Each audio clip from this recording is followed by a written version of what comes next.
Welcome to the Core Connections podcast on YouTube. Hey, I'm Erica Zeal. I'm a nutrition coach, Pilates instructor, fashion worker, mom of 3, creator of the Core Rehab program, Core Athletica, instructor training programs, and the Nocta Fitness membership.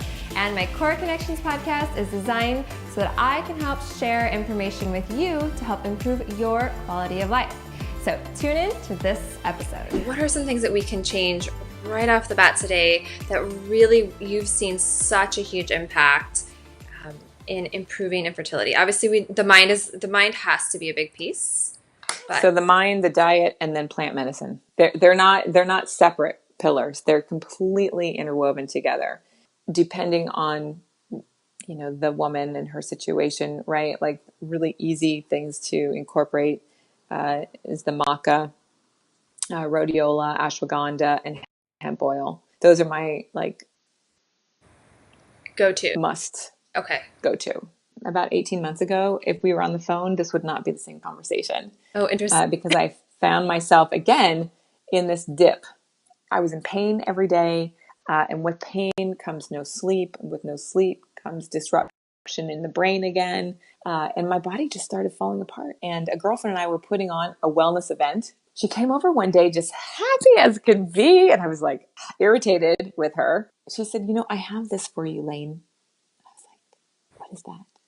And she goes, it's hemp oil. And I hadn't heard of CBD or hemp oil.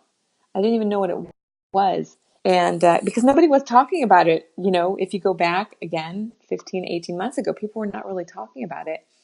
And because it wasn't legal, right? If you go back 2 years ago, right? Like the laws have just passed. Yes. So, and I was so super conscious of like getting high, and I said, I'm not doing that. And she said, I'm just going to leave you some anyways. And I left, she left some for me, and I took it. A couple of days later, I just put it on the outside topically on my body, and I had an immediate result, and I could actually move my neck.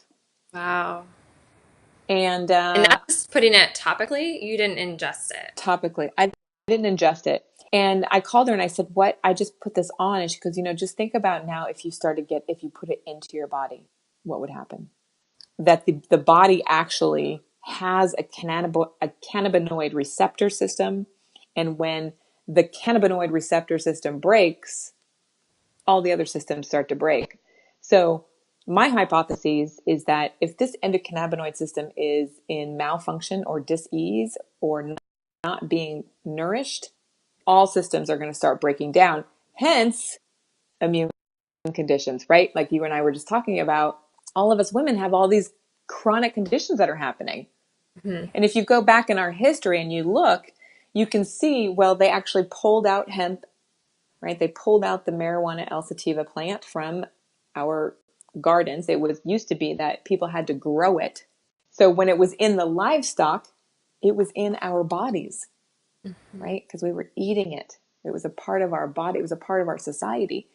But you can actually see on a graph, like illness go up. Because what happened? What did we do? We flipped the natural stuff for pharmaceuticals. Yeah. And we're so related nowadays too, because we could go down this rabbit hole, but we won't. But just in general, right? When we start talking, just our food is not as nutritious now as it was 50 years ago because our soil is depleted. So when we start to put everything together, it's like, no wonder so many people respond. I know of quite a few people that have had it is just a game changer for them taking the hemp oil. And can we mention that it doesn't have the part of the plant that makes you high, so you do not get that. Well, if this could prevent someone from, like you said, going on, a pharmaceutical pain medication that could really be debilitating for your body down the road, this is a game changer, which is why I was excited to have you